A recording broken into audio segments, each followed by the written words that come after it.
Ma'am party इस वजह से हारी या उस वजह से हारी, बहुत सारे लोग बात कर रहे हैं। मैं इस पर बिलीव नहीं करता, मैं इस पर विश्वास नहीं करता। बेसिकली मैम पार्टी महाराष्ट्र के अंदर 16 सीटों पर अपना उम्मीदवार उतारा था और उन 16 में से एक पर जीत हासिल हुई।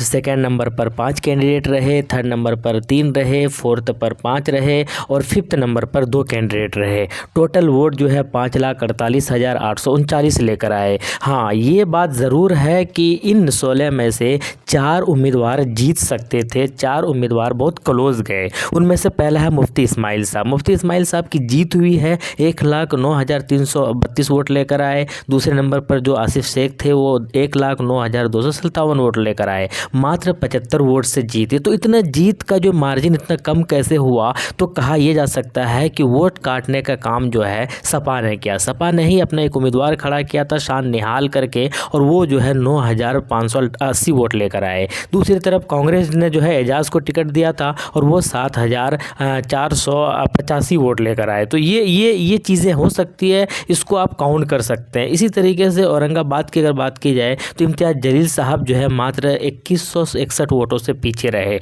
अगर यहाँ पर भी देखा जाए तो वोट काटने का काम अब्दुल गफ्फार कादरी, सपा ने उम्मीदवार खड़ा किया था, 5,943 वोट लेकर आए। अफसर खान वीवीए ने खड़ा किया था, वो 6,507 वोट लेकर आए। इस तरीके से और भी बहुत सारे उम्मीदवारों ने वोट लाए और वोट काटने का काम किया। इसी तरीके से औरंगाबाद सेंट्रल के अंदर जो है ये नसीर सिद्दीकी साहब 8,119 वोटों से पीछे रहे, हार गए। 77,340 वोट लेकर आए एमआईएम के जो नसीर सिद्दीकी है। अगर यहाँ पर भी देखा जाए तो कहीं ना कहीं वोट काटने का काम वीवीए ने जो है मोहम्मद जावेद को टिकट दिया था और वो 12,639 वोट लेकर आए और हारे कितने से? तो 8,000 से हारे। तो यूँ कहा जा सकता है कि वीवीए ने भी यहाँ पर वोट काटने का काम किया। लेकिन सबसे अच्छी बात है कि एक नौजवान पहली बार एमआईएम पार्टी ने उसको टिकट दिया था, अतीक अहमद खान। मानखुर्द शिवाजी नगर से ये खड़े थे और खड़े थे अबू आसिम आज़मी के सामने, और अबू आसिम आज़मी को जो है नानी याद दिला दिया इस नौजवान उम्मीदवार ने। हालांकि जीतते जीतते हार गए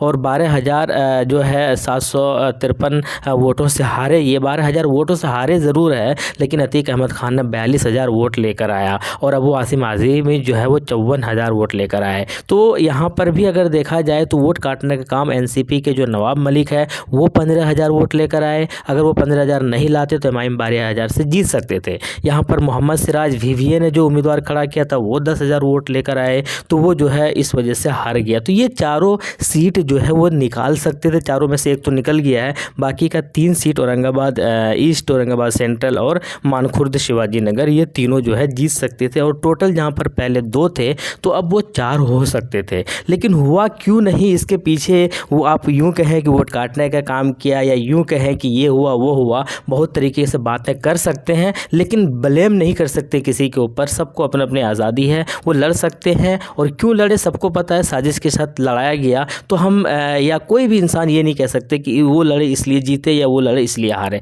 सबका अपना अपना अधिकार है, आप लड़िए। लेकिन मैं यहाँ पर यही कहूँगा कि पहले एएमएम पार्टी को यहाँ से ये सबक सीखना चाहिए कि आप जो है दूसरे के लिए कुर्बानी दे देते हैं, लेकिन आपके लिए दूसरे लोग कुर्बानी नहीं देते। इसके ऊपर बातें करेंगे, लेकिन पहले चलते हैं थोड़ा सा उत्तर प्रदेश की ओर। वहाँ पर क्या रिजल्ट रहा, कितना वोट लेकर आए, और साथ के साथ बिहार के अंदर जो उपचुनाव का रिजल्ट आया वहाँ पर कितने वोट लेकर आए, वहाँ पर क्या क्या हुआ, इन लोगों को देख लेते हैं। तो सबसे पहले हम बात करते हैं दोस्तों वहाँ से उत्तर प्रदेश की अगर हम बात करें, पहले बिहार की बात कर लेते हैं। और बिहार से अगर बात करें तो इमामगंज से एमआईएम पार्टी ने अपना उम्मीदवार उतारा था और यहाँ से जो है मात्र कंचन पासवान को उम्मीदवार उतारा था और 7,493 वोट लेकर आए। जीत यहाँ पर जो है हम पार्टी की हुई और वो जो है 53,435 वोट लेकर आए। इसके बाद चलते हैं हम लोग बेलागंज से। बेलागंज से मोहम्मद जमान अली हसन को इमाम ने उम्मीदवार बनाया था और मात्र 3533 वोट लेकर आए। जीत यहाँ पर जदयू की हुई 73,334 वोट लेकर यहाँ पर आई।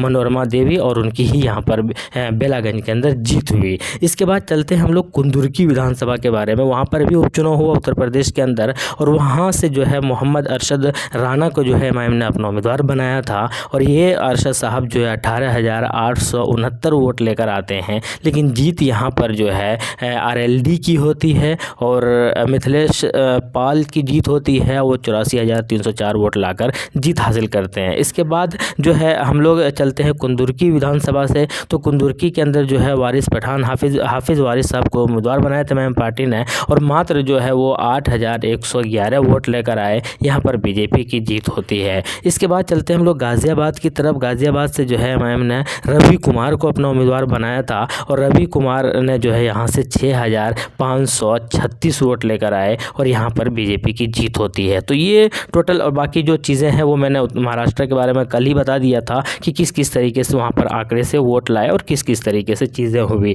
इसके अलावा कुछ अहम बड़े बड़े लोग हैं वो लोग हारे हैं, जैसे कि हम आपको बता दें कि जिशान सिद्दीकी साहब वो हारे हैं, वरुण सरदेसाई से चुनाव हार गए, इनके बारे में चर्चाएं चल रही है। सौरभ भास्कर के पति फहाद जो है वो सना मलिक से चुनाव हार गए हैं महाराष्ट्र के अंदर। नवाब मलिक जो है वो अबू आसिम आज़मी से चुनाव हार गए। ये बड़े चेहरे हैं। इसी तरीके से विलासराव देशमुख के बेटे जो धीरज देशमुख है वो चुनाव हार गए हैं। राज ठाकरे के बेटे जो अमित ठाकरे हैं वो महेश सावंत से जो है वो चुनाव हार गए हैं। साइना एनसी जो है वो कांग्रेस के अमीना पटेल से चुनाव हार गई है। योगेंद्र पवार जो है चाचा अजित पवार से जो है वो चुनाव हार गए हैं। जयश्री पाटिल जो है बीजेपी के सुधीर दादा गडगिल से जो है वो चुनाव हार गए हैं। नाना पटोले जो है वो अविनाश से जो है वो चुनाव हार गए हैं। पूर्व सीएम पृथ्वीराज चौहान जी जो है वो अतुल बाबा भोसले से चुनाव हार गए। तो ये कुछ बड़े चेहरे थे जो चुनाव हार गए हैं। लेकिन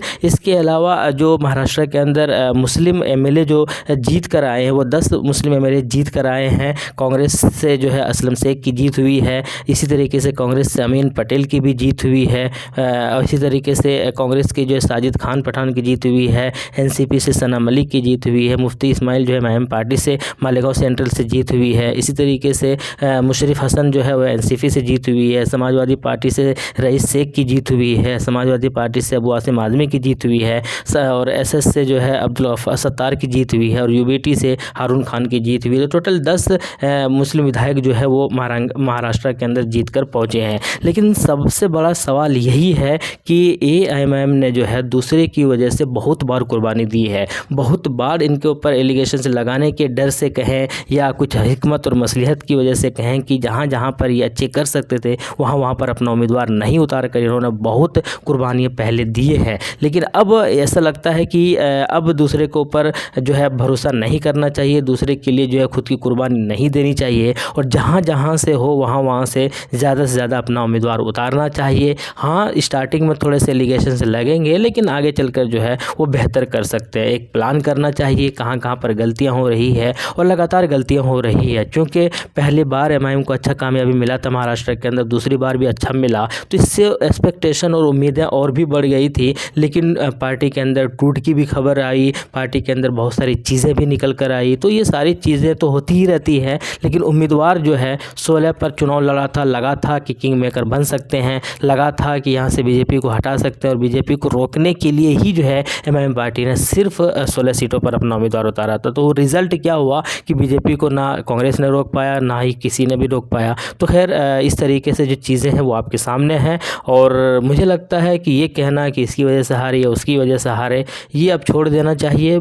चुनाव लड़ना चाहिए, बाकी जिनको जो फ़ायदा हो रहा है नुकसान हो रहा है होते रहना चाहिए। सपा की वजह से चुनाव ज़रूर नुकसान पहुंचा है महाराष्ट्र के अंदर और सपा की वजह से जो है कई सीटें ज़रूर और निकली जा सकती थी। लेकिन सपा को जो है वो उनसे बदला लिया जा सकता है। जब उत्तर प्रदेश का चुनाव होगा तो वहाँ पर तो सपा का गढ़ है, तो वहाँ पर एमआईएम अपना हिसाब चुकता कर सकते हैं आने वाले वक्त में। और उस वक्त जब कोई रोना रोएगा या यूँ कहेगा कि सपा इस वजह से हार रही है या सपा के सामने एमआईएम को नहीं लड़ना चाहिए, तो उस वक्त महाराष्ट्र के ये चुनाव ज़रूर याद करना चाहिए और शायद याद दिलाया जाएगा भी। तो आपकी क्या राय है कमेंट बॉक्स में बताइएगा। शुक्रिया।